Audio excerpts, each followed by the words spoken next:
Good evening, everybody. Thank you for joining us, and welcome to Game Night in the Region on the Region Sports Network, streaming worldwide on Facebook and YouTube. We come to you tonight from Warsaw High School as Region Sports Network presents coverage of the Class 5A Semi-State Championship as the third-ranked Merrillville Pirates visit the 10th-ranked Warsaw Tigers in the Semi-State Championship round of the 2024 IHSAA State Football Tournament. I'm Leo Staudaher. I'll have the play-by-play for tonight's game, and joining me with the color analysis is Jay Simmons. Good evening, Jay. We've made it to the Final Four in the state. These two teams have been able to grind their way through the playoffs, and now they find themselves just one game away from the state championship. Boy, and you look at these two teams and you think, boy, this is going to be a quick one because both of these offenses are very dominant, very time-consuming. Complete opposites. Is almost. You got Warsaw averaging 278 yards rushing, 41 yards through the air, as compared to Merrillville, which is a little bit more balanced. You've got Merrillville with 130 yards passing per game, 169 yards rushing per game, 299 yards a game offensively. As for Warsaw, 319 per game. So both teams are almost about the same in terms of total yardage per game. It's just how they go about getting there. Yeah, these are two run-heavy teams, but almost kind of contrasting eras where you're going to see Warsaw run a bit more of the option, and then for Merrillville, it's more out of the shotgun, more of what you're used to seeing maybe on Saturdays and Sundays, but they are both effective through the run game, so it's going to be interesting to see which team can control the line of scrimmage and limit the big plays. You're right, and you got Merrillville averaging 35 points a game, Warsaw 34, so again, very evenly scoring, 12 points, Merrillville giving up defensively, Warsaw giving up 18. And you look at this and you see, all right, 278 yards a game on the ground for Warsaw. You got to think time of possession is going to be huge for them. And we'll step aside. When we come back, we'll take a look at the Pirates of Merrillville. That's next. You're watching Game Night, or listening to Game Night on the Region Sports Network, the only game in town. For over 50 years, family-owned Bud Agency in Hobart has been providing needed services to families of Northwest Indiana. Since opening their doors in Hobart in 1967, Bud Agency has been providing sound advice to their clients. When you stop in, Dave, Bob, and Mike, along with a friendly and skilled staff, will treat you with personal attention. Located at 615 West 3rd Street in Hobart, Bud Agency is open Monday through Friday, 9 to 4. Give them a call at 942-1028. Bud Agency, your local trusted source for quality service. Thinking of legal assistance? Burke Costanza & Carberry was voted best in the law firm category by readers of Northwest Indiana Business Magazine. A full-service law firm, Burke Costanza & Carberry has offices in Merrillville and Valparaiso, with lawyers that pride themselves with being able to provide a wide range of legal services to clients. Burke Costanza & Carberry, a well-rounded firm with strong roots in Northwest Indiana. For more information, the website is bcclegal.com.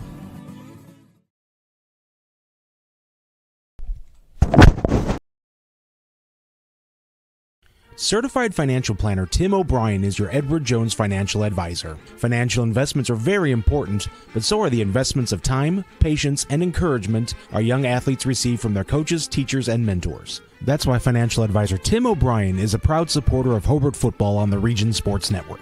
Call 219-947-8208 or stop by his office at 1455 South Lake Park Avenue across from St. Mary's Hospital for all your investment needs. Go Brickies! Edward Jones, making sense of investing, member SIPC.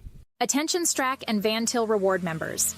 From October 16th to November 19th, spend $400 and you'll earn yourself a free turkey. That's right, a free honeysuckle turkey, between 10 to 14 pounds. Get ready to gobble up some savings this Thanksgiving season. Keep tabs on your performance in your rewards account. 2 offers per account, so make it count. Don't miss out on this turkey-tastic deal at Strack and Van Til.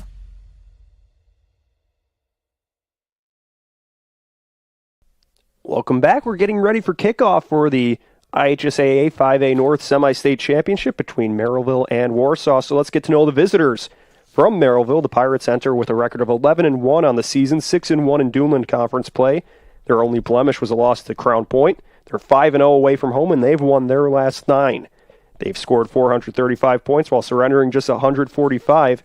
Last week was a 48-14 win over Valparaiso, their second win over the Vikings this year. For the Pirates offense, it really starts with their dual running backs, J.Q. Johnson and Cameron Jordan, both over 1,000 yards rushing on the season, and both with identical 17 touchdowns scored. It doesn't matter which one they go to. Right. They find a way to get to the end zone. Yeah, you look at Cameron Jordan, 138 carries, 1,083 yards, and J.Q. Johnson, 163 carries on 1,153 yards. So both of them can get the ball, and they love the front five for these guys. Are 5 seniors, and they can just plow the road in front of them. Yeah, that really worked for the Pirates last week. Johnson rushed for 222 yards, 2 touchdowns. Jordan, 113 yards and 2 touchdowns to get the Pirates their 11th regional championship. And for that Pirate defense, they got a lot of players that can cause damage, but it's going to be important tonight for that defensive line for the Pirates. We saw Trenton Nixon with a pick 6 last week. Might not get an opportunity to do that this week against a run-heavy Warsaw team, but nonetheless, he's going to be in charge of protecting that line. Yeah, and the thing about the Merrillville defense is they are laterally, they got great team speed. They can fill holes. They blitz guys from all kinds of different angles. They'll play man coverage. And this week I'm going to say that they are going to walk up that free safety, put an extra man in the box. They're going to force Warsaw to try and do something they don't do very well, and that's to throw the ball. And I shouldn't say they don't do it well. They just don't do it often. Right. And they're going to put 9 in the box. They're going to play man coverage wherever they need to, but they're going to be sending guys, and you never know. They may walk out in a 5-man front tonight for all we know. And we saw last week, it was a good preparation step for the Pirates having to face a run-heavy team like Valparaiso. They were able to contain Thomas Berto, which not a lot of teams have been able to do this season. So they were used to stopping the run, and that's going to be really a huge key tonight against the Tigers. Yeah, definitely. And what they want to do is they want to get him in 3rd and uncomfortable. They want to get him in 3rd and 6, 7, 8, because Warsaw, their drives are 5, 8, 9, 10-minute drives types of things where they're getting 3, 4 yards. So they're never long from behind the chain. So this is one of the keys for Merrillville is definitely got to be they've got to get them in 3rd and uncomfortable situations. And we sort of left out when we were talking on the Merrillville offense, we left out Jordan Sanders, 78 completions on 133 attempts, 1,314 yards, 14 touchdowns, and only 4 interceptions. So he's got to have a good night to go with this as well. Yeah, we've seen Sanders in his first year as a starter really starting to come into his own as the season has progressed, taking the Pirates all the way to semi-state. So it's going to be a big matchup tonight for the first-year quarterback and his team. We're getting closer to kickoff, so we'll step aside. When we come back, we'll get to know the Tigers of Warsaw, the home team here. You're listening to Game Night on the Region Sports Network, the only game in town. Thinking about what to do after high school? Consider a career with Boilermakers Local 374.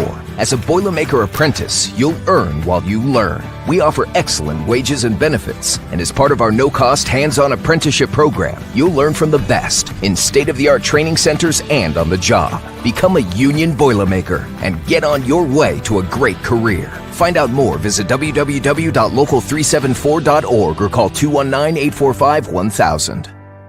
With electrical services from Economy Electric Heating and Cooling, you can radiate the perfect amount of light and energy into your home. From rewiring and code upgrades to ceiling fans, lighting, security, and more, Economy Electric Heating and Cooling's trained electricians will make sure you can enjoy your home on full power all the time. For a free estimate on electrical work, call Economy Electric Heating and Cooling at 219-923-4441, and you can visit them on the web at forajobdoneright.com. That's the number 4, ajobdoneright.com. Back here getting ready for the semi-state championship between Merrillville and Warsaw. We talked about the Pirates. Now let's get to know the home team, the Warsaw Tigers, in their first semi-state championship. They're 9-3 on the season. They're 5-2 in the Northern Lakes Conference, 5-1 at home. They've scored 413 points, allowing just 224. Winners of their last 6. They got here with a win, a 44-27 win over Lafayette Jefferson in the regional round. And they were led by their quarterback, Drew Sullivan, in a record-setting performance to help get the win for the Tigers. Yeah, 32 carries, 311 yards last week. And guess he beat by 1 yard? Whose record? Brad Cease, a former Warsaw player, and so now Brad Cease has fallen down one spot on the total yards in one game. And then you look at Sullivan. He's also 30 for 65 for 498 yards through the air, 9 touchdowns. And one little thing we got from the statistician guy for Warsaw was that in at least 7 games they've at least completed 2 passes, Leo. At least 2 passes. All right, way to go, guys. And then you look at this. I mean, it's we talked about it earlier. Only 498 yards through the air, so they're only passing when they have to or when they think they can slip one in there and get the defense way up in front on top of them. So it's going to be an interesting contrast in seeing how Warsaw, if Merrillville can get them behind the chains and get them on third and long situations. And it'll be interesting to see too with that strong defensive front we've seen from the Pirates, how well Warsaw is able to string together some long drives if they can wear down that defense from Merrillville.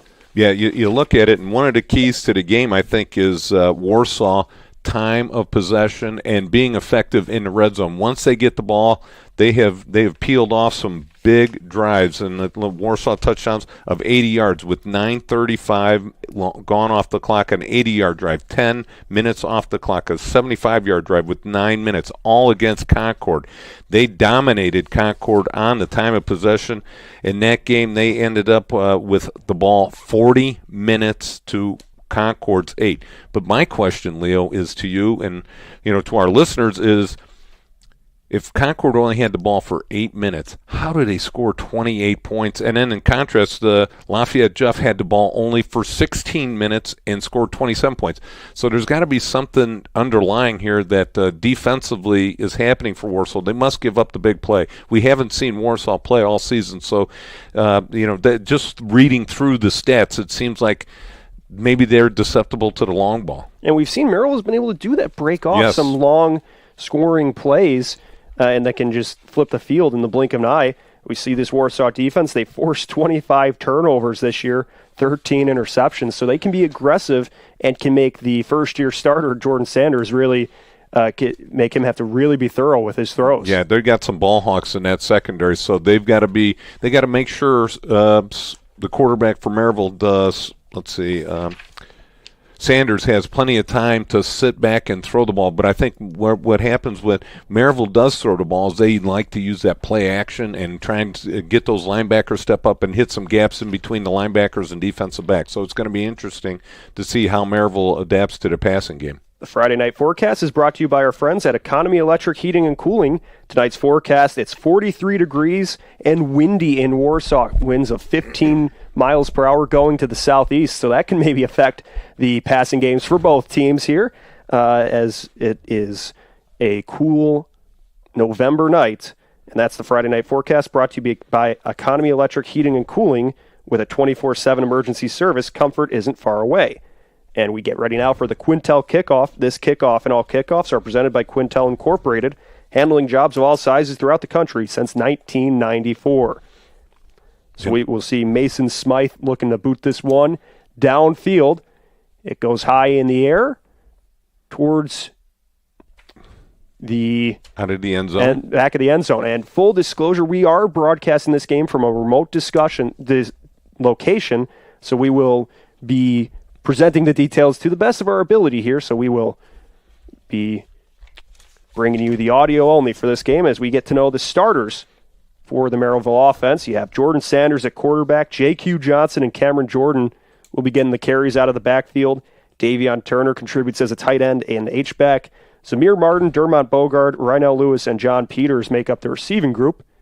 As we see Sanders in the gun from the 20, moves his tight ends to the right side of the line. He'll hand it off to Johnson. He pushes forward, takes a couple defenders with him, and moves the ball for a handful of yards to pick up a solid gain on first down. Yeah, and it's definitely, Leo, you can see that wind blowing right across the screen here. It's definitely a nice breeze in Merrillville's face, and they pick up a nice job on first down, so 2nd and 5, Merrillville on the move. So it's a snap to Sanders. He hands it off to Johnson again. He goes to the right side of the line, breaks through, gets enough for the first down, and is stopped just short of the 35-yard line, so he picks up the Four Seasons mechanical first down. Yeah, nice job. Again, using that right side of the offensive line, running the ball 2 plays in a row into the short side of the field. Pirates quick to get to the line here. They'll split 2 receivers to the left. Johnson behind Sanders in the backfield. The ball goes right to Johnson. He gets tripped up at the left side of the line of scrimmage and falls forward to pick up a couple. Yeah, nice job right there by Davian Turner, the H-back, led up into the play and got a helmet on a linebacker, and he picked up about 3 yards on first down. So it's going to be second down in about 7-8 yards. 10:59 to go here. Sanders now barking out the orders to his team as they again go quick to the line. 3 receivers to the left, 1 to the right. Pirates in the all-black uniforms with orange numbers. Or the Tigers in the all-black uniforms. The Pirates wearing their traditional purple, white jerseys, and purple pants. Sidearm throw by Sanders goes to the right of the line to Peters, and he pushes forward, trying to just get past the line of scrimmage. Picks up about a yard there on that screen pass to the right side. So it looks like it's going to be third down and about 6 yards.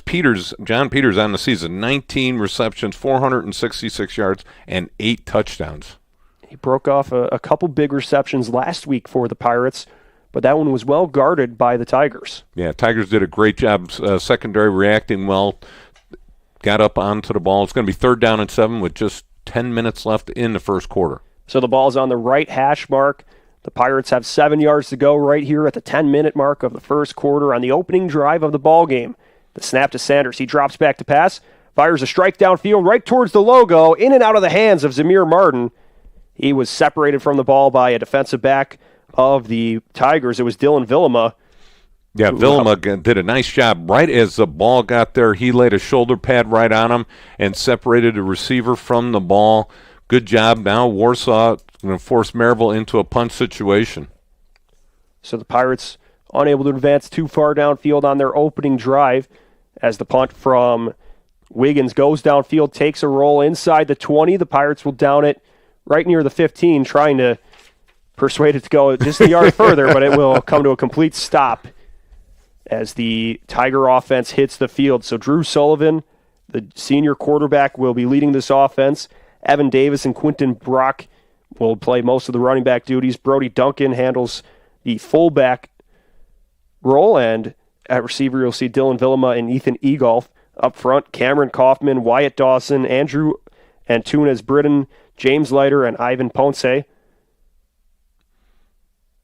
take over with 9:43 left to go in the first quarter. They'll pitch it out to the right side of the line. Going forward is Davis. He gets stood up, keeps going forward. That's Brock with the ball. Gets tripped up right near the 20 on first down. Yeah, so what type of formation is Warsaw in? They've got the fullback right behind the quarterback, and they've got 2 wing backs as running backs to either side right over the tight ends. So they put that wing back in motion and ran a little sweep play, picking up a nice job on first down. It's going to be second down and 6. So if you watch college football and you see Army or Navy, this is what they run. Warsaw does right here. Basically the very same formations.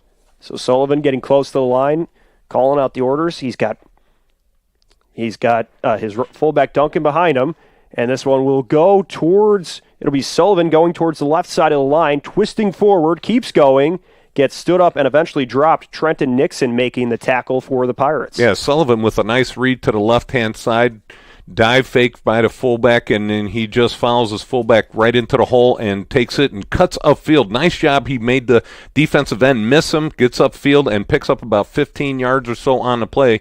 And it looks like Warsaw's going to have first down on about the 36-yard line. That first down is brought to you by Four Seasons Mechanical in Merrillville, your Northwest Indiana heating and air conditioning specialists.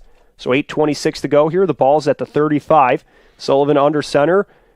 He faked the handoff to Duncan and then gets dropped in the backfield. So there we go. The Pirates forcing a tackle for a slight loss as Sullivan was trying to hang on to it. Yeah, it looked like Sullivan got little feet tangled up with the fullback right there, Brody Duncan, and just got stopped in the backfield. Nice job of Merrillville containing the quarterback on that particular play. Drew Sullivan, like we said, 32 carries, 311 yards last week.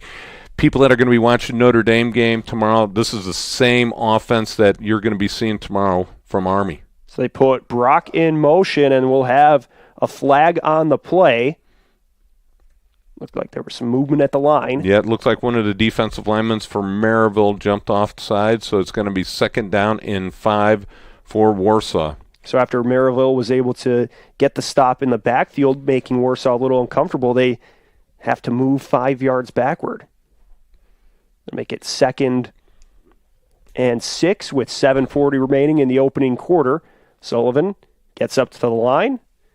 He's got Duncan behind him, puts Brock in motion. He'll hand it off to Duncan, who rumbles forward to the 45-yard line. Looks like he's just going to be about a half a yard short for the first down.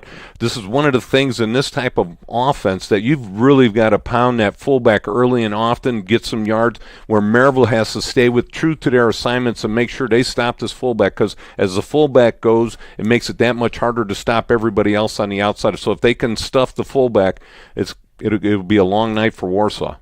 So 3rd and a yard to go at the 7-minute mark. They'll put the running back in motion. It's a keeper for Sullivan.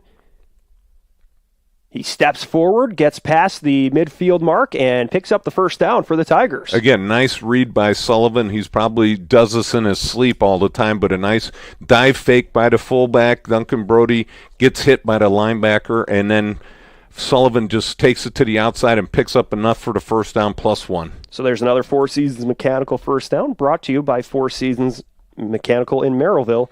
Visit them on the web at fourseasonsmechanical.com. So the ball at the 49-yard line. Sullivan under center with Duncan behind him. They'll put Brock in motion. It's another keeper for Sullivan to the right side of the line. He steps forward, keeps going, and gets to the 40, where he's eventually brought down by the Pirates. Yeah, and Sullivan right there, he really had no pitch man. He fakes to the fullback. The pitch man has now become the lead blocker, so it's almost like a quarterback sweep to the outside. That lead blocker, the man coming in motion behind Sullivan, gets out in front of him and makes a nice block, and it springs him for the first down. Michael Williams helps slows him down for the Pirates. 6 minutes remaining, 1st and 10 at the 39-yard line, and we'll have a timeout taken by Merrillville. So we will break as well. You're watching the semi-state championship, and you're listening to Game Night on the Region Sports Network, the only game in town. Tech Checking Plus from Tech Credit Union offers everything you'd expect from a checking account. Plus, you'll earn one of their best dividend rates for maintaining a higher account balance. Currently, 4.85% annual percentage yield. No need to choose between easy access to funds or earning a better dividend. Tech Checking Plus gives you both. Visit techcu.org, contact any branch, or call 800-276-8324 to learn more. Tech Credit Union is federally insured by the NCUA. Rates may change without notice.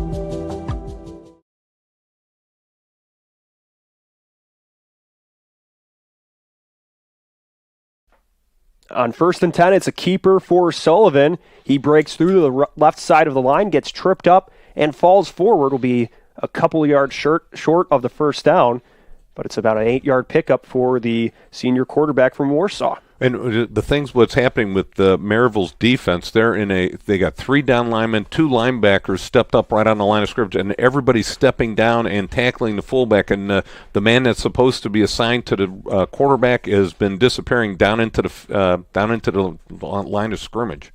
2nd and 2 for the Tigers. 5:26 to go. It'll be a keeper for Sullivan. He hangs on, dives forward, and gets the first down. So again, continuing to move forward are the Tigers. Yeah, and again, right here on this particular play, Sullivan fouls the fullback into the hole. The fullback has become now a blocker. He gets up to the linebacker, and Sullivan bounces off of him and gets that first down. So they really got to isolate it. The Merrillville defense has really got to isolate on getting to the quarterback and stopping him at the line of scrimmage. Following the Four Seasons Mechanical first down, Sullivan steps forward, hands it off to Duncan, who charges forward right to the middle of the line and is stood up. The Pirates swarm to him, but he still is able to pick up about 3 yards there. Again, that play sets up what Sullivan's been doing on this entire drive, is keeping the ball, but now they keep keep that defense honest. They run Sullivan a couple plays, then they're going to run Duncan a couple plays, and then eventually they're going to get the running backs into play here with some options and pitching the ball to the running backs. Sullivan creeps up to the line, 4 minutes, 25 seconds to go. He will pitch it out to his right, moving down the right side, shoved out toward the sideline. Evan Davis with the pickup for the Tigers. Yeah, apparently the coach for Warsaw must be listening to me, because I said eventually they're going to get to that pitch man, and Sullivan does a great job of reading it. Fakes it a fullback, then immediately the linebacker steps up to hit him, and as soon as he sees that guy stepping up to hit him, he pitches it out to the running back, and they pick up another first down. They are just a juggernaut on the ground here. Warden Brown, the junior safety, was able to step up and shove him out to the sideline, but it's a first down with just under 4 minutes to play in the first quarter. Warsaw has the ball inside the 20. They'll put the running back in motion. Sullivan's going to hang on to it, but he cannot get back to the line. The Pirates get to him.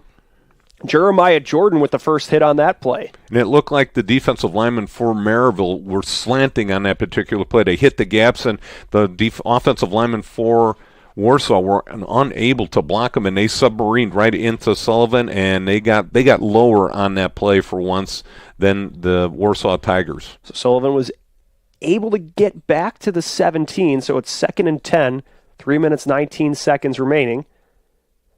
They'll split Ethan Egolf wide out at wide receiver at the left hash. The ball's on the right hash mark. Duncan behind Sullivan. Duncan's going to hang on to it, or it's Sullivan who hangs on to it, gets inside the 10, where he's eventually twisted down by Greg Hughes of Merrillville. And Warsaw, on that particular play, shifted an extra lineman to the wide side of field. So they had an unbalanced line going into the short side of field, and then chose to run to the short side of field by pulling one of the guards from the backside, and they did a nice job. Now it's 3rd and 3. Sullivan is just tough not to get to. He is just unable to be slowed down here by the Merrillville defense. It was a pickup of 7 yards for the Tigers, so that makes it 3rd and 3 with 2.5 minutes remaining in the quarter. Sullivan under center, fakes the handoff to Duncan, keeps going, tucks the ball, spins toward the end zone, will be brought down just a yard short of pay dirt, but Drew Sullivan with another physical run, taking a couple Pirates for a ride with him. Yeah, Sullivan just lowered the boom right there and just dragged a couple of the linemen and a linebacker all the way down to the 1 yard line. It just, even if he would have pitched it, he might have gotten a touchdown on that one. There was nobody out there on the pitch, man. The Four Seasons mechanical first down makes it 1st and goal for Warsaw. Sullivan bringing his troops to the line here. One receiver out to the left. They put the running back in motion, but Sullivan's just going to dive forward towards the end zone, and he's in.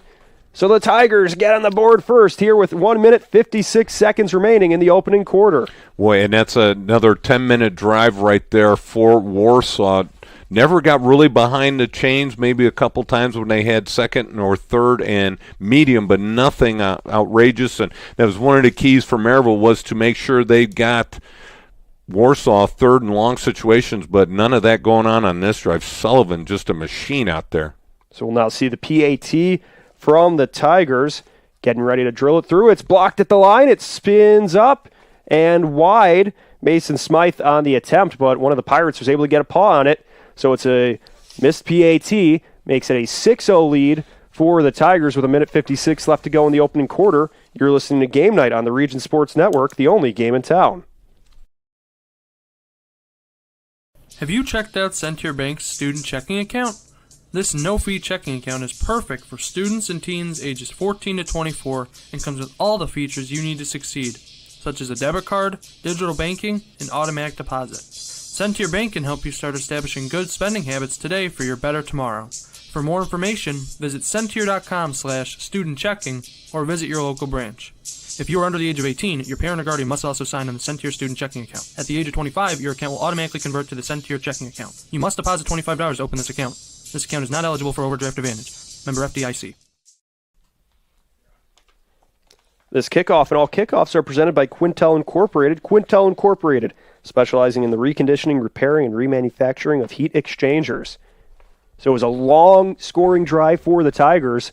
They were able to move down the field and take a lot of time off the clock. Just 1 minute 56 to go in the opening quarter as Drew Sullivan was able to plunge in and make it a 6-0 lead for the Tigers. Yeah, Merrillville has got to be more efficient with their possessions. So they're going to be limited to the number of possessions as the ball carries out of the end zone. Smythe's kick goes through the end zone, so it'll be another touchback for the Pirates. We saw Merrillville was able to pick up one first down on their opening drive, but then couldn't move the ball too much further. They tried a couple passing plays, but had those broken up, so we'll see what Jordan Sanders and the rest of the offense can accomplish here. And the thing is, Merrillville really hasn't gotten any flow offensively. They had 6 plays offensively, and that's been it for the first quarter.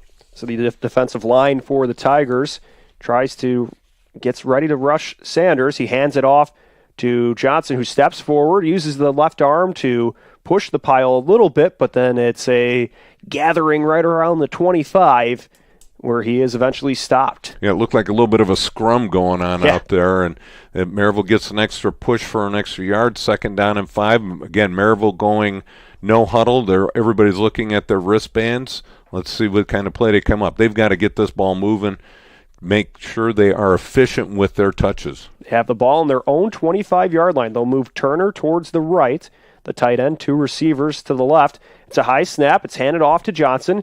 He leans forward, keeps going, breaks through one tackle. He's got space at the 40, passing the 45. He's at midfield, got nobody behind him. The 20, the 15, the 10, 5, end zone. J.Q. Johnson breaks off a huge scoring run to answer back for Merrillville. Boy, that is a great play there for the Pirates. All of a sudden now you're down 6-0, an 8-minute drive, and 2 plays after Warsaw scores, J.Q. Johnson pops off a 75-yard run for a touchdown, just breaks through that initial surge at the line of scrimmage and then just strolls on down the field for the touchdown. Let's see if Merrillville can take the lead right here on the extra point. Benito Gonzalez hammers it through the uprights, so the Pirates take the lead 7-6 with 1:05 left to play in the first quarter. They answer back in quick fashion. We'll see what kind of response the Tigers have next. You're listening to Game Night on the Region Sports Network, the only game in town.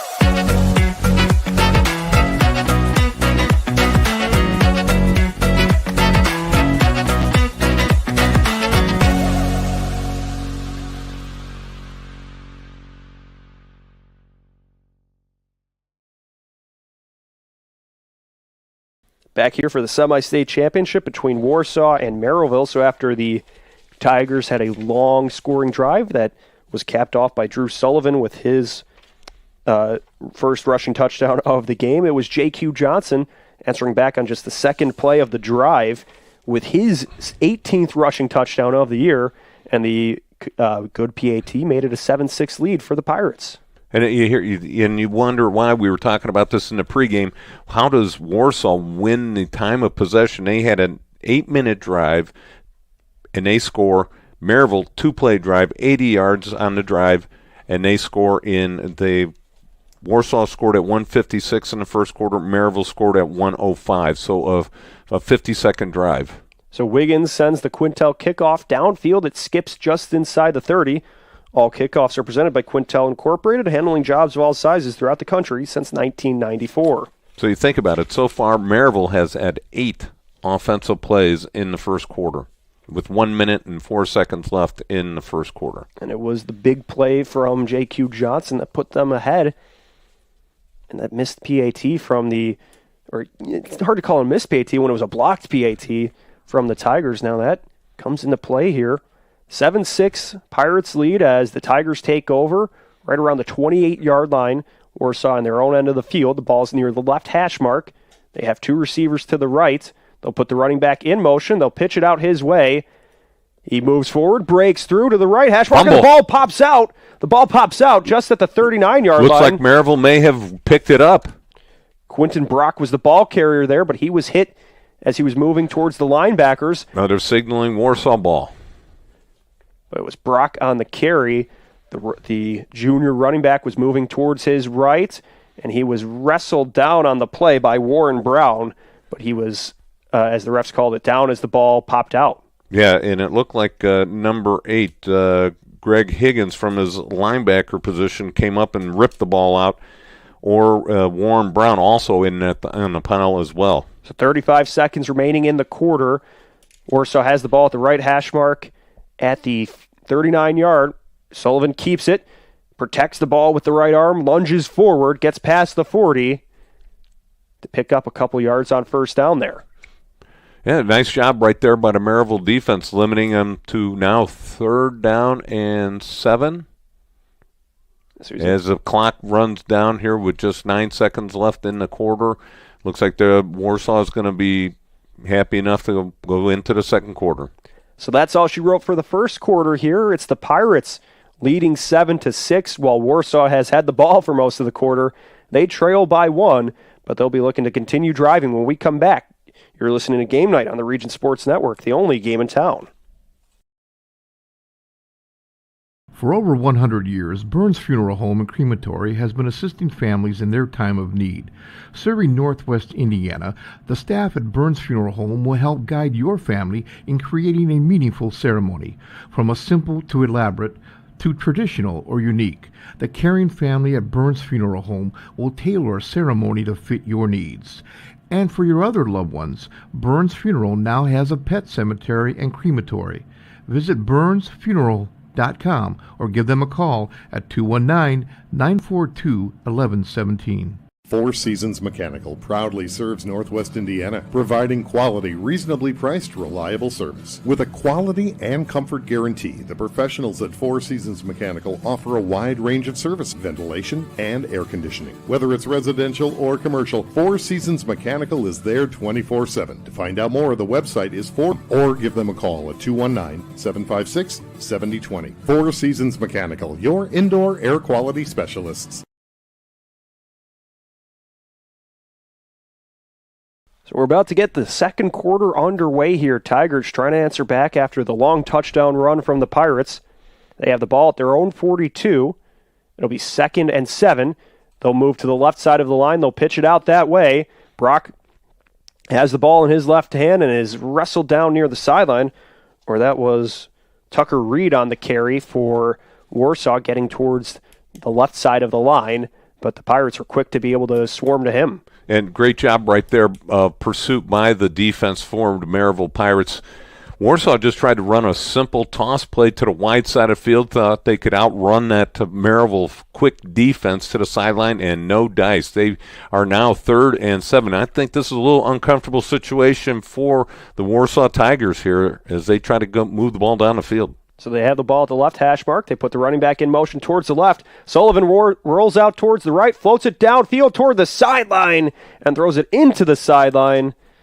And we see Jaden Mason help break up that play as the first pass play of the game for the Tigers falls incomplete. Yeah, it looked like duck season out there because Drew Sullivan threw up a duck. He tried to float it out, throwing across his body all the way across the formation.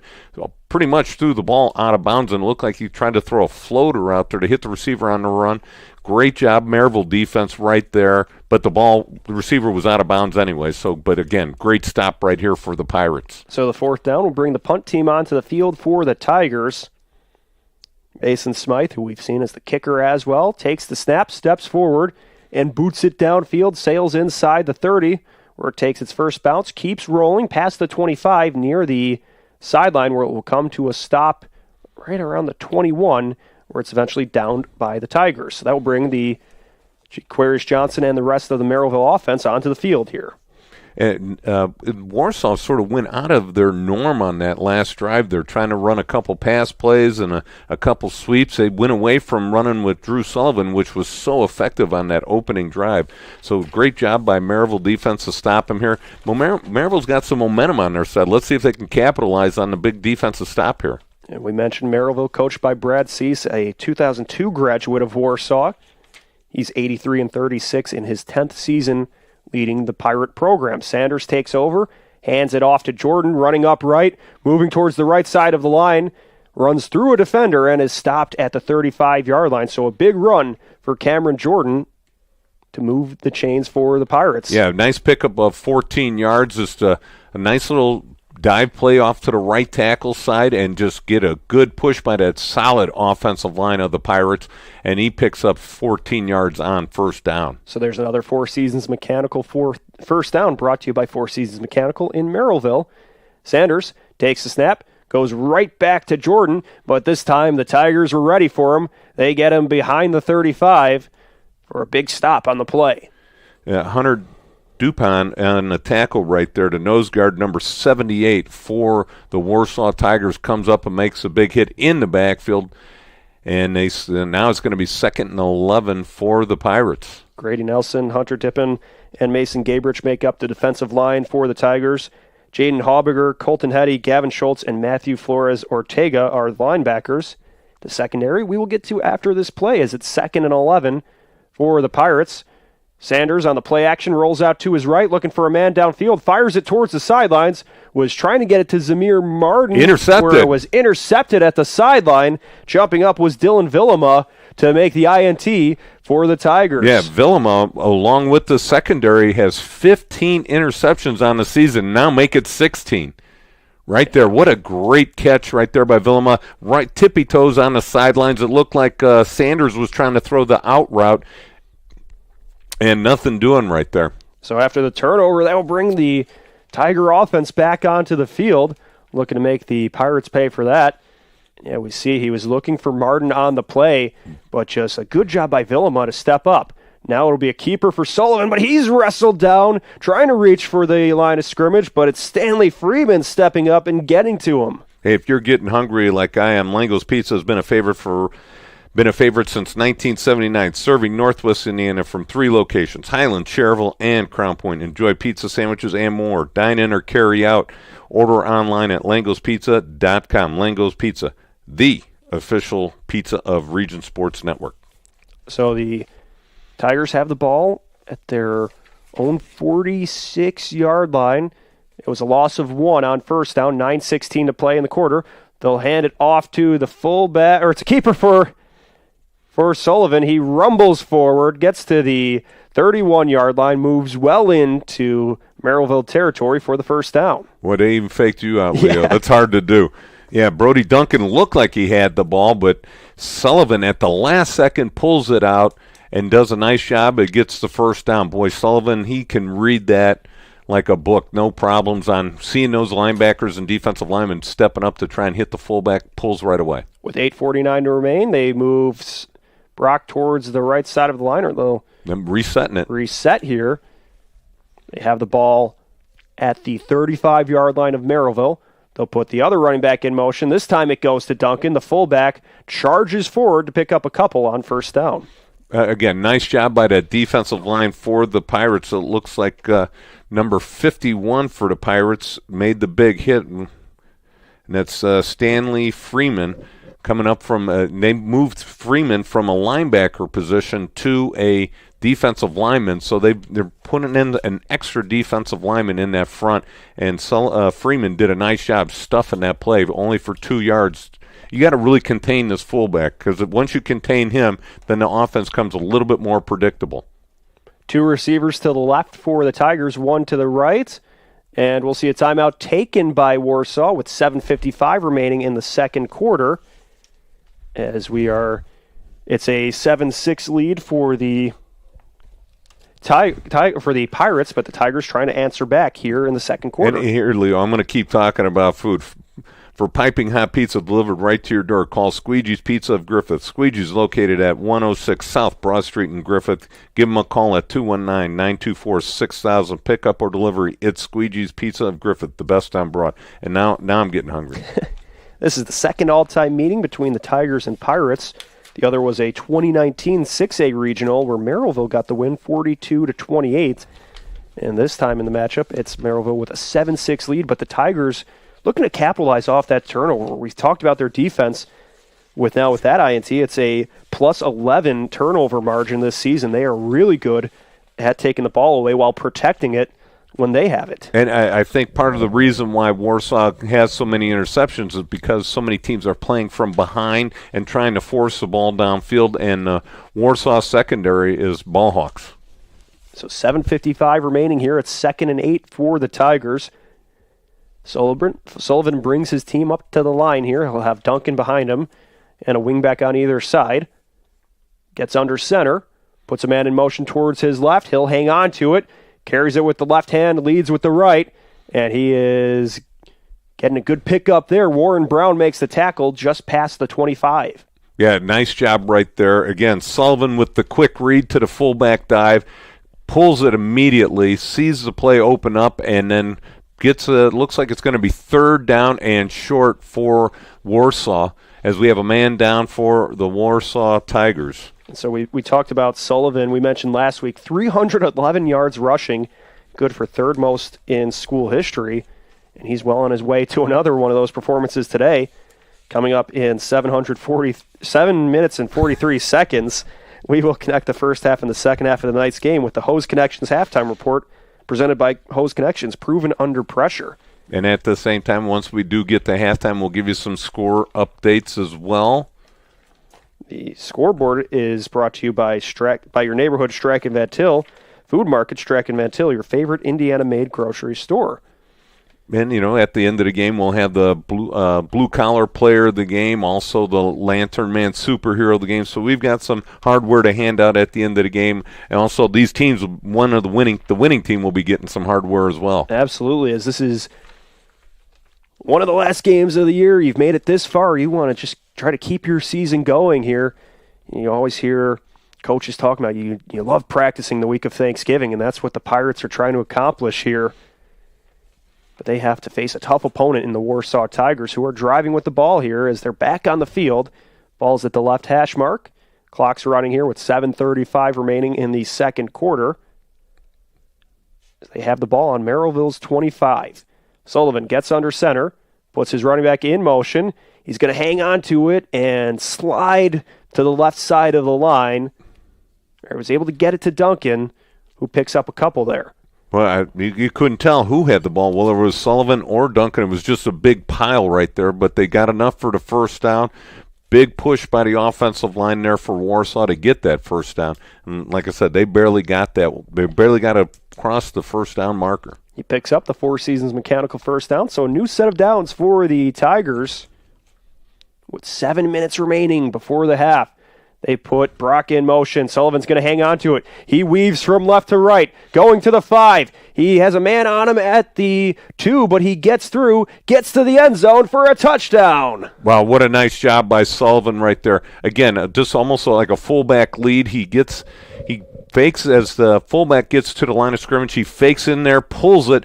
The defensive lineman all sucked down to the fullback, and Sullivan pulls it and just rumbles into the end zone. The last person to try and hold on to him was right at the goal line, and he breaks free for that one. So a big 15-yard gain, touchdown for Sullivan, his second one on the evening. 6 minutes, 54 seconds remaining here in the second quarter. It's 12-7. Warsaw with the lead, awaiting an extra point. The snap, the hold, the kick, all good. And that'll make it a 13-7 lead for the Tigers. So the home team answers back. They get the interception, and then the quarterback punches it in for his second touchdown of the game, and we'll come back with the kickoff. It's a 13-7 Warsaw lead. You're listening to Game Night on the Region Sports Network, the only game in town. Earn while you learn from the best hands in the business. The Bricklayers Allied Craft Workers for Indiana, Kentucky Apprenticeship. That's right, this is a paid apprenticeship. I'm getting an education while learning a trade and getting paid for it. The thing that surprised me the most about this apprenticeship program is the respect I have received after the proper time and training. Classes start soon, so apply now. There are training centers throughout Indiana and Kentucky. We are the Bricklayers and Allied Craft Workers for Indiana, Kentucky Apprenticeship. The best hands in the business. Flip the switch, a light turns on. Press the button, machines and instruments come to life. Touch the screen, communicate with the world. Simple tasks, guaranteed results, every second of every day. That's the power of power. And that's the power brought to you by the NECA contractors and electrical workers of Local 531.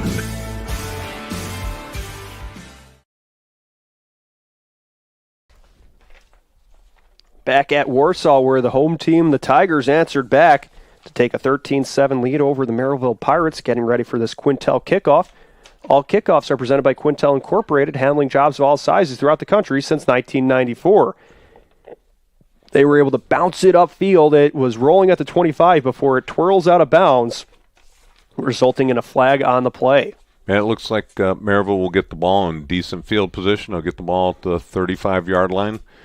Interesting, Leo, right there, that Warsaw didn't go for two, but it's a little too early to start chasing points, so they kicked the extra point and now up by 6 points. So we'll see how big that missed field goal or blocked field goal comes into play later. Yes. But it's currently a 13-7 lead. We'll see how the Pirates respond. They didn't waste much time last time out offensively, scoring with a 75-yard run on their second play.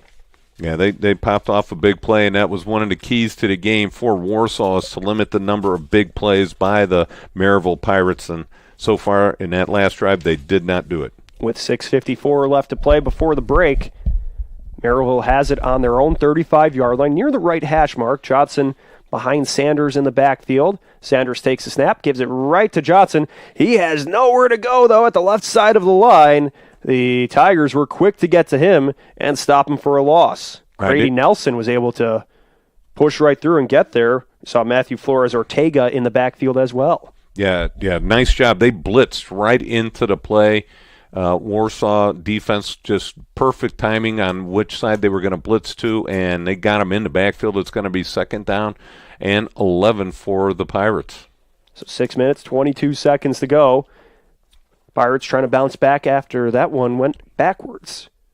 One receiver to either side. It's a handoff to Johnson. He runs towards the left side of the line, sprints up, and gets to the 40, where he's stopped by a couple of Tigers. You saw Jaden Haubiger get in the mix to trip him up. About a 5-yard gain for Johnson. Yeah, Haubiger is coming up from his linebacker position. I'll tell you, J.Q. Johnson gets through that line with such a quick burst, you almost think he's going to pop another 70-yard touchdown. He can be explosive once he gets to that next level. But it's 3rd and 5 with 5:41 to go for the Pirates. High snap. Sanders gives it to Johnson. He finds a seam to the left side of the line, gets tripped up, but gets enough for the first down. We saw one of the quarterbacks, Robbie Strawn, be able to step up, and Johnson basically ran through him. Yes, he did. But he moves the chains. Yeah, nice block on the outside by John Peters. Was stalemating with one of the defensive backs out there, cornered him off to the side, and JQ was able to read that block and pick up the nice first down and a bonus yards afterwards. So it's a Four Seasons mechanical first down for the Pirates. They have the ball on their own 47, looking to move into Warsaw territory. Sanders in the pistol as he hands it off to Peters. The play looked like it had halted for a moment, but Peters takes it on the sweep, goes to the right side of the line, gets pushed out of bounds into the Warsaw sideline. But John Peters taking the ball out of the backfield and getting some positive yardage. Yeah, Sanders initially looked like he was going to hand it off to J.Q. Johnson on a simple dive play to the left, and Peters runs all the way from his wide receiver position on the short side of the field and gets the handoff from Sanders, and then Peters tries to break it all the way to the outside, picks up about 8 yards on the play. So 2nd down and 2. So on 2nd down from the right hash mark, they'll go to Johnson this time. And Johnson's going backwards. He's brought down by a host of Tigers for a loss on the play. Yeah, it looked like number 40 from his defensive lineman position made the tackle in the backfield. So Matthew Flores Ortega being able to get in there and stop Johnson. So we get a second look at it on our feed. Yeah, just pushing through the line. And then the Tigers just swarm to him, dropping him in Merrillville territory. Flores Ortega did a nice job at least wrapping up around the feet, and then held on for dear life until his buddies got there. And they great job of pursuit by the Tigers. 3rd and 8 from Merrillville's 49-yard line. They have 2 receivers to either side. It would appear to be Jordan in the backfield with Sanders. He's looking to his left, throws it towards the sideline, and they're going to will call be a completion for Peters. He was leaning out, but was able to hang on to the ball and keep the feet in bounds, so he makes the grab for the first down. Yeah, Sanders just threw it right spot on, about 2 yards past the first down marker. Peters does a nice job breaking off his route, runs about 2 yards past the line of the first down marker, settles down right there, and then catches the ball and tippy-toes on his way out of bounds. So nice pickup for Peters, and now we'll see a handoff to Jordan. He hot-foots it forward to the left side of the line, trying to get back to the line of scrimmage. The Tigers quick to get there. Again, nice job by the Tigers, blitzing right into the play. It looks like the middle linebacker, it looked like Gavin Schultz right there, blitzed right into the play and stuffed them right at the line of scrimmage. So it's going to be 2nd down and 10 with 3 minutes and 50 seconds left in the second quarter. So no gain on the play for Jordan. The Pirates will have the ball at the left hash mark on the Tiger 42-yard line, trying to move deeper into Warsaw territory. Sanders takes the snap and gives it to Johnson. Johnson shakes through one tackle and then goes to the left. Picks up a couple yards there to make it 3rd and around 8 yards. Yeah, Cohen Hetty, the linebacker from the inside position, was able to just scrape out to the outside and make the tackle. Looks like a pickup of about 1 or 2 on the play, so it's going to be 3rd and long for the Pirates. Leo, I think this may be 4-down territory for the Pirates. And we saw Sanders was able to connect with Peters on 3rd down last time, so they were able to get the passing game going on this drive. They'll have 2 receivers to the left and right, and it's a delayed handoff to Jordan. Jordan knocks through one tackler, keeps going forward, but will be stopped short of the 1st down. Yeah, a little draw play. Sanders looked like he was going to pass the ball, looked down the field for a second, and then Johnson got the handoff. It's going to be 4th down and about 4 yards right here. 3 forward, and it looks like the Pirates are going to go for it, but a little draw right there picked up enough yards to make it 4th and manageable. This is 4-down territory here, and they've entered the Four Seasons Mechanical 4-down territory, sponsored by Four Seasons Mechanical in Merrillville. Visit them on the web at fourseasonsmechanical.com. Yeah, Merrillville having some trouble getting to the line of scrimmage here. 4th and 3, 2:22 remaining. They'll split Jordan out left. 3 receivers to the right, 2 to the left. Sanders pump fakes, swims through one tackler, lofts it downfield, connects with Martin. Martin charges towards the end zone, and he's in for 6. Oh, what a great job by Sanders right there. Was able to avoid the pass rush, slides to the right, and then he finds the receiver wide open right in the middle of the field. It looked like the defense had bit up on the run, and the defensive backs, one thing you should never do is break up to the line of scrimmage when you got a receiver standing right next to you, and it looked like was that John Peters on the catch? That was Dermont Bogard for his 10th reception of the year. Gets the touchdown to make it a 13-13 tie. And Warsaw calls a timeout here on the extra point with 2 minutes and 11 seconds left in the second quarter. So now Warsaw, when they get the ball back, will only have 1 timeout on their ensuing drive. This is a little bit questionable what they're doing, unless Merrillville was going to go for 2 here, which I highly doubt. Yeah, it looked like they had Gonzalez and the PAT team out there. So, yeah, maybe it was just somewhere you didn't have the right personnel out there. You just had to...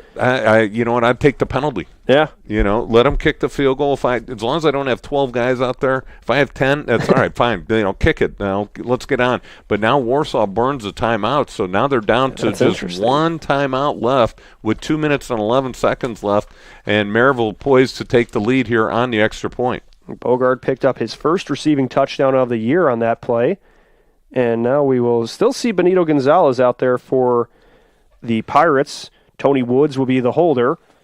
And Arvea Ford, the long snapper. The snap, the hold, the kick. Through the upright, so the Pirates take the lead. They'll have a 1-point advantage, 14-13, with 2:11 left to play in the first half. You're listening to Game Night on the Region Sports Network, the only game in town. We love home internet from T-Mobile. Oh, now Mesh boosts Wi-Fi all over your home. Taking a class in your attic, that dead spot is gone. Stream ballet in your man cave, learn to paint on your lawn. It's glorious. And now on the road, you can take T-Mobile Wi-Fi with you. Hey, stay connected and watch what you'll do. Blythe's Team Sports in Valparaiso is a leader in athletics apparel and equipment sales. With in-house production including screen printing, trophies, embroidery, and more, Blythe's can help you to create the perfect look. For more information, visit them online at teamblythes.com. Blythe's Team Sports in Valparaiso, where the athletes shop. So following the passing touchdown from Sanders to Bogard, we get ready for a Quintel kickoff. All kickoffs are presented by Quintel Incorporated, handling jobs of all sizes throughout the country since 1994. So Merrillville was able to march downfield and get the passing touchdown to take the 14-13 lead here in the second quarter. 2:11 left to play. They'll drive it or hammer it downfield, and the Tigers will take over with just the one timeout remaining. Yeah, it's gonna be an interesting. Merrillville squibs it, and the kick rolls down inside the 35, where the Tigers jump on it. So that will bring their offense onto the field. You'd think you'd want to squib it a little bit further down the field, make Warsaw have to march a little bit further, but looks like they're going to get it on the 34-yard line, right in the middle of the field, with 2 minutes and 10 seconds left in the first half. Warsaw gets the ball down by 1 point. So we'll see how Drew Sullivan and the rest of the Tiger offense respond here as they march up to the line here. They'll be in that standard formation they've been in all night. They send a running back towards the right side of the line, but Sullivan keeps it, goes towards the left. He has some room to run, getting past the 45, where he's dropped on the play by Karan Moore of the Pirates. Yeah, Drew Sullivan just pretty much ran his own counter play.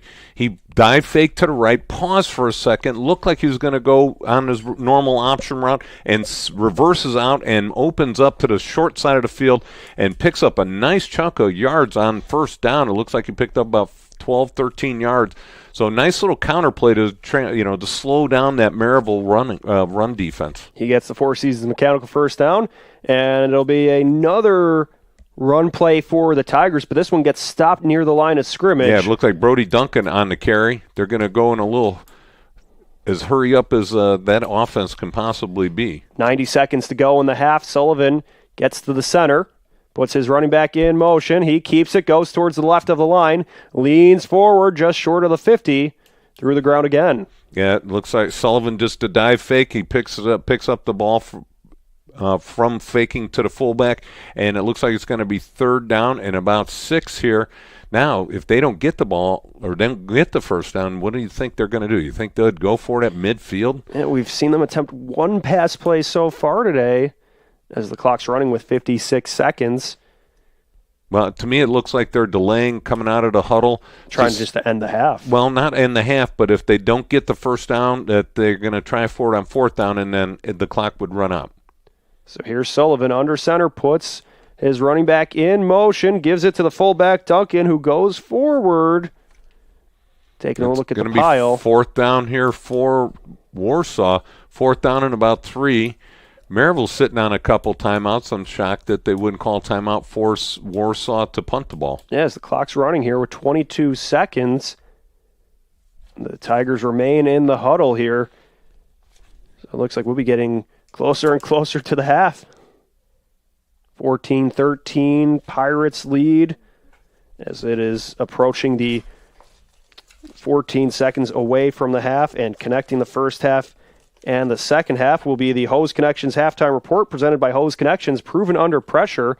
Now we see the Tigers take a timeout with 1 second to go. 1.7, Leo. Get it right. 1.7, right. We got to be exact here.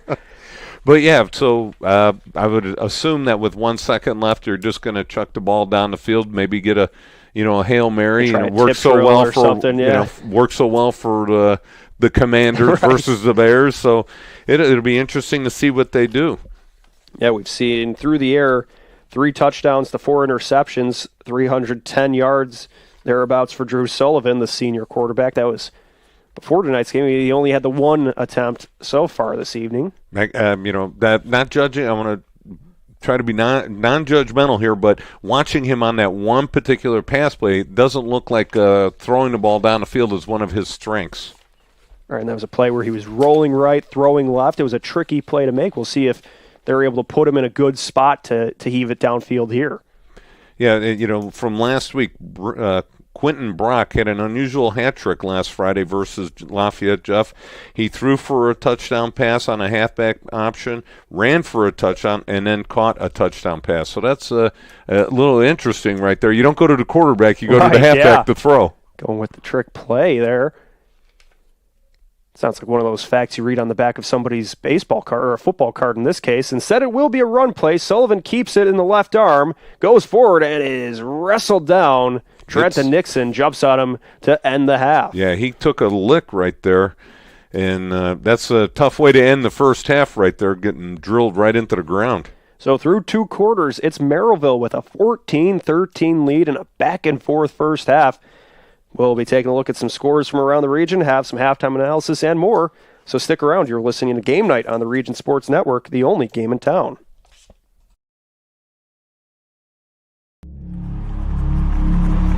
Some see a wrestling match. We see a 6-minute lesson in grit.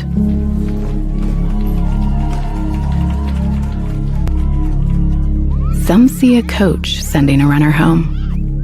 We see a mentor guiding a student athlete into the future. Proud to keep education in front of athletics since 1903. Some see a volleyball match. We see a student athlete learning how to be poised under pressure.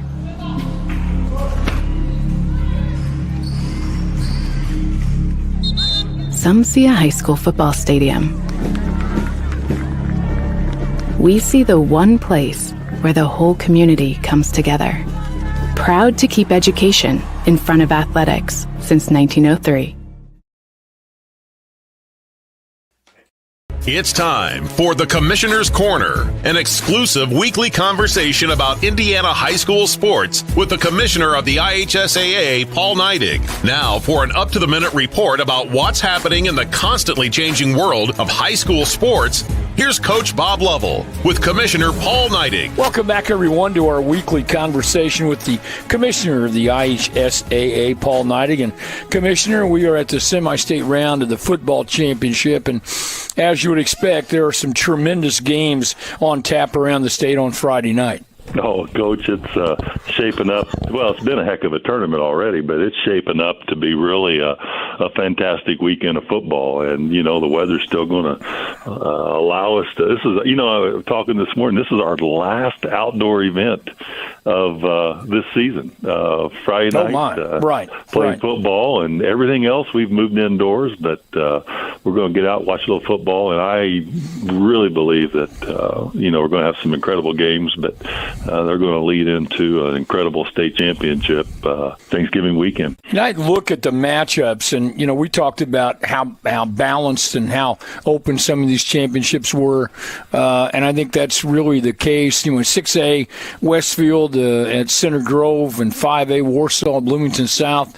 4A, you have East Noble at Mishawaka, Martinsville at New Pal. There are some tremendous matchups there, and some teams that have weathered the storm and played well all year long. Yeah, that's exactly right. You know, and we know that it's you and I talked in August about what a great year it's going to be, and you know, it's just a progression. It's one week after the next. You got to have you know, the coaches have worked hard, the kids have worked hard. Hopefully, they've minimized injuries within their program, and they're ready to go this weekend. But yeah, it's they just have to take it 1 week at a time, and I think that's kind of been the folks that I've talked to. That's kind of been their approach along the way, and I do think their teams are poised to do great things this weekend and the following. Everybody wants to be playing in November. That's the idea. I can't forget our producer, Eddie Garrison's beloved Decatur Central Hawks will be at Bloomington South. He'll get all over me if I don't mention that. They've had a great season. Crown Point at Westfield, Brownsburg at Center Grove, all these in 6A. I'm not sure which one stands out more than any other because there are great storylines in each one of these runs right now. No, I think that's exactly right, Coach. And every story is special to that community, or the people who want to go out and watch high school football. And, you know, there's a couple ways to do that. You know, we obviously know you can go to the game, but we have the full slate of games available this weekend on IHSA TV, and folks can, if they can't get to the game, they can tune in and watch these games on our Champions Network also. Who else in the state has something like we do with the Champions Network? Are we the only ones? We are. We're one of the few states in the country that have their own network, and we've been able to do that. And the one thing about people forget is, every game we broadcast at the sectional and regional level has been free, and there's no cost until this weekend. And the cost is still that of a ticket. It's no more than what a ticket would be. And so we just think it's a great opportunity to be able to watch high school football. You mentioned, obviously, that this is the last event, the outdoor event coming up. But we have girls basketball that's been going on, girls wrestling, boys wrestling getting started, boys basketball next week. Yeah, we talk a lot about football, but there's a whole lot going on in the IHSAA. There is, and it's just that time of year. I mean, we always have something going on, and we just have a transition of seasons now. We're moving indoors, and yeah, the ladies have been playing for several weeks and honing their skills and getting ready to come up on a break with Christmas, so they can really focus in. But girls wrestling, boys and girls swimming. Boys basketball games are getting ready to begin next week. There's just an opportunity to go to your local high school and watch a game and see what's going on, and it's really a great value still. It's the best seat in the house and the best thing to do during the upcoming holiday season. Don't forget to get out and support your local student athletes and all the things they do. Commissioner Neidig, it's always great to talk to you, and we appreciate your time, and be safe on the highways, and we'll talk to you next week. Thanks, Coach. Looking forward to our conversation. Thanks for listening to The Commissioner's Corner with IHSAA Commissioner Paul Neidig and Coach Bob Lovell. And thank you for your continued support of the high schools in your community.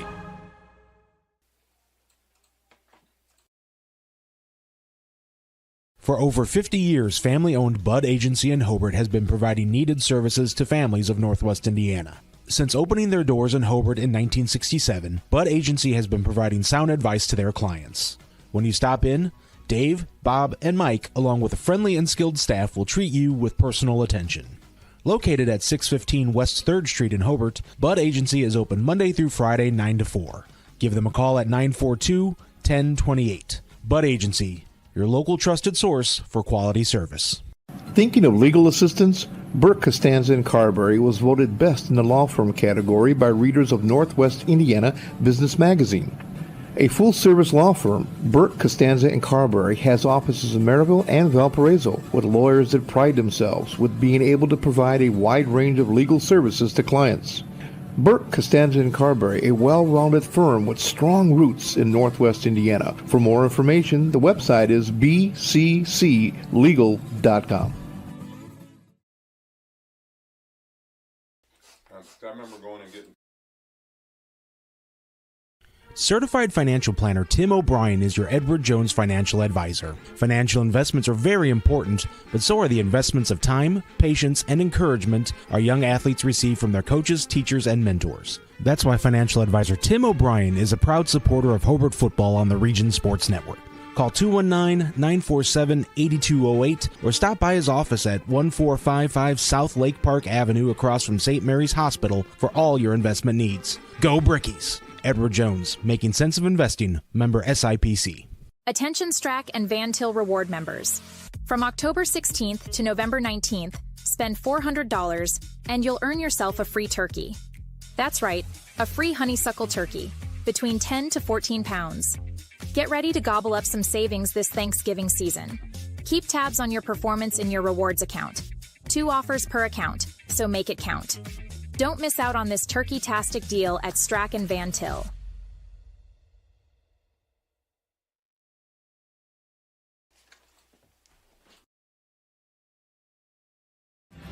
Thinking about what to do after high school? Consider a career with Boilermakers Local 374. As a Boilermaker apprentice, you'll earn while you learn. We offer excellent wages and benefits, and as part of our no-cost hands-on apprenticeship program, you'll learn from the best in state-of-the-art training centers and on the job. Become a union Boilermaker and get on your way to a great career. Find out more, visit www.local374.org or call 219-845-1000. With electrical services from Economy Electric Heating and Cooling, you can radiate the perfect amount of light and energy into your home. From rewiring and code upgrades to ceiling fans, lighting, security, and more, Economy Electric Heating and Cooling's trained electricians will make sure you can enjoy your home on full power all the time. For a free estimate on electrical work, call Economy Electric Heating and Cooling at 219-923-4441, and you can visit them on the web at forajobdoneright.com. That's the number 4ajobdoneright.com.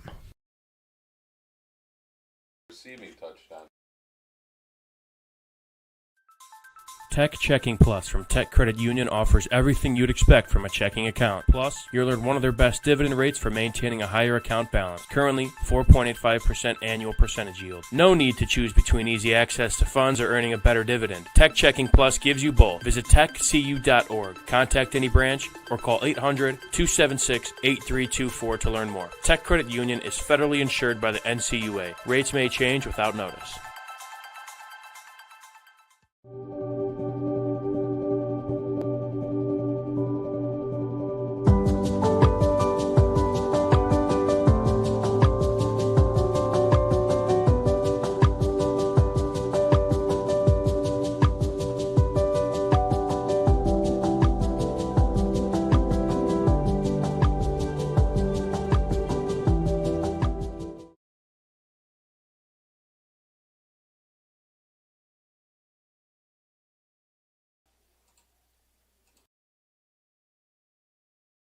Have you checked out Centier Bank's student checking account? This no-fee checking account is perfect for students and teens ages 14 to 24 and comes with all the features you need to succeed, such as a debit card, digital banking, and automatic deposit. Centier Bank can help you start establishing good spending habits today for your better tomorrow. For more information, visit Centier.com/student-checking or visit your local branch. If you are under the age of 18, your parent or guardian must also sign on the Centier student checking account. At the age of 25, your account will automatically convert to the Centier checking account. You must deposit $25 to open this account. This account is not eligible for overdraft advantage. Member FDIC.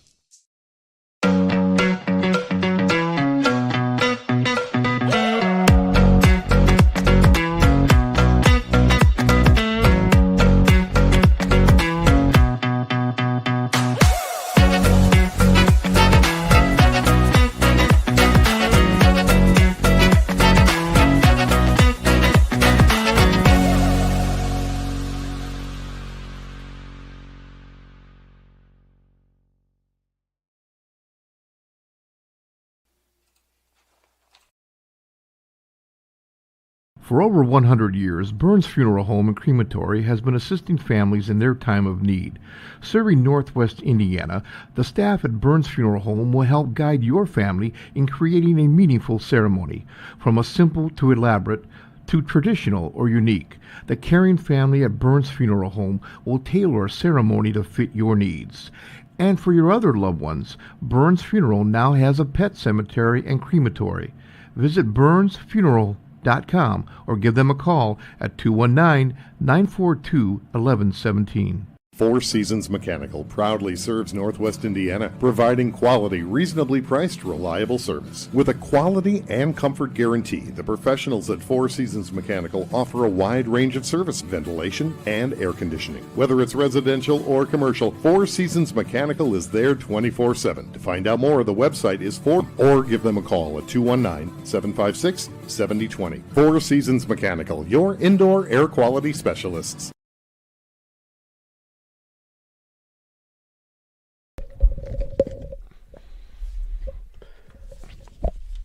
Welcome back to Game Night on the Region Sports Network as we are midway through this game, getting ready for the Hose Connections halftime report. You're watching the Hose Connections halftime report, brought to you by Hose Connections on Kennedy Avenue in Hammond.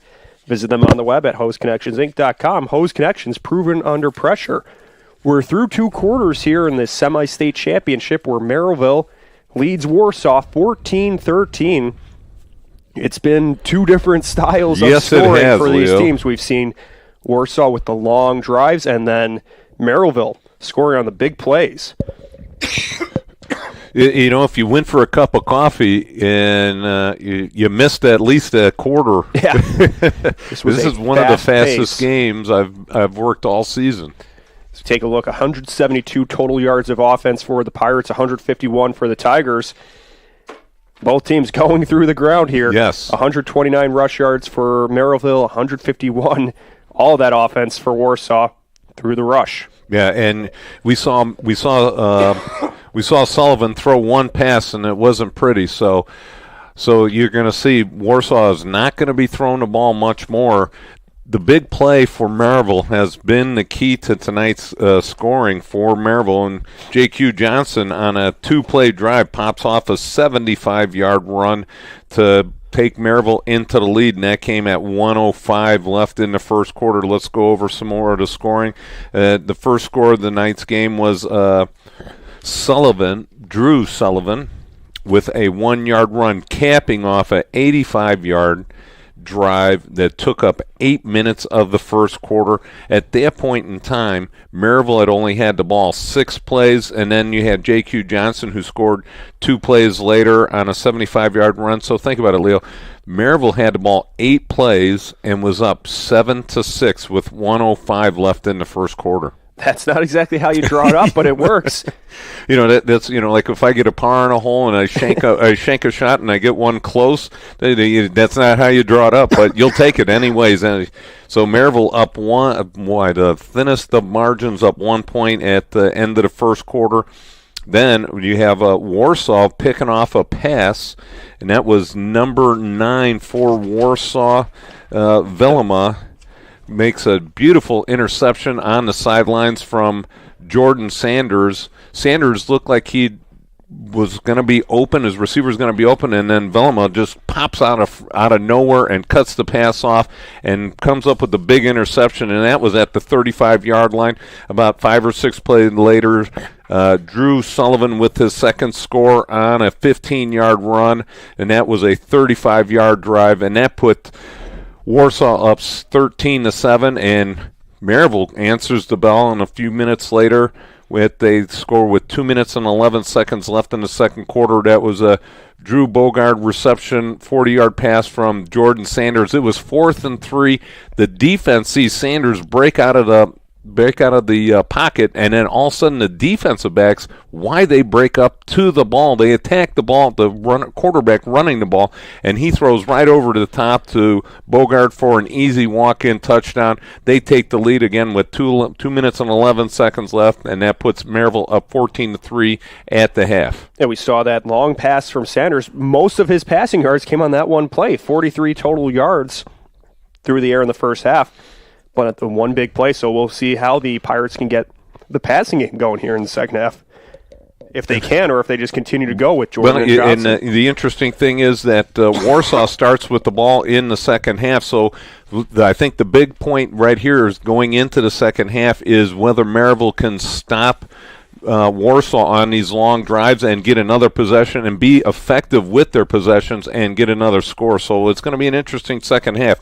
Don't go for a cup of coffee, because you may miss a quarter. You come back after that cup of coffee, and all of a sudden we're going to be in the fourth quarter. It's been a quick one, but we have not been without some excitement here, as it's been a 14-13 hard-fought first half. Expect to see more in the second half. We will take a break. When we come back, we'll take a look at some scores throughout the area and get you ready for the second half between Merrillville and Warsaw. You're listening to Game Night on the Region Sports Network, the only game in town. Earn while you learn from the best hands in the business. The Bricklayers Allied Craftworkers for Indiana Kentucky Apprenticeship. That's right, this is a paid apprenticeship. I'm getting an education while learning a trade and getting paid for it. The thing that surprised me the most about this apprenticeship program is the respect I've received after the proper time and training. Classes start soon, so apply now. There are training centers throughout Indiana and Kentucky. We are the Bricklayers and Allied Craftworkers for Indiana Kentucky Apprenticeship. The best hands in the business.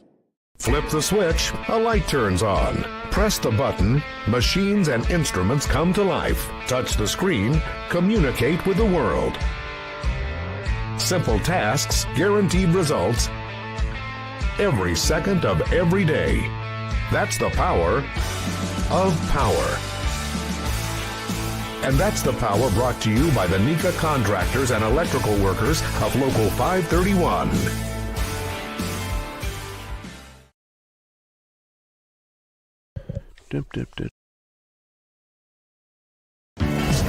We love home internet from T-Mobile.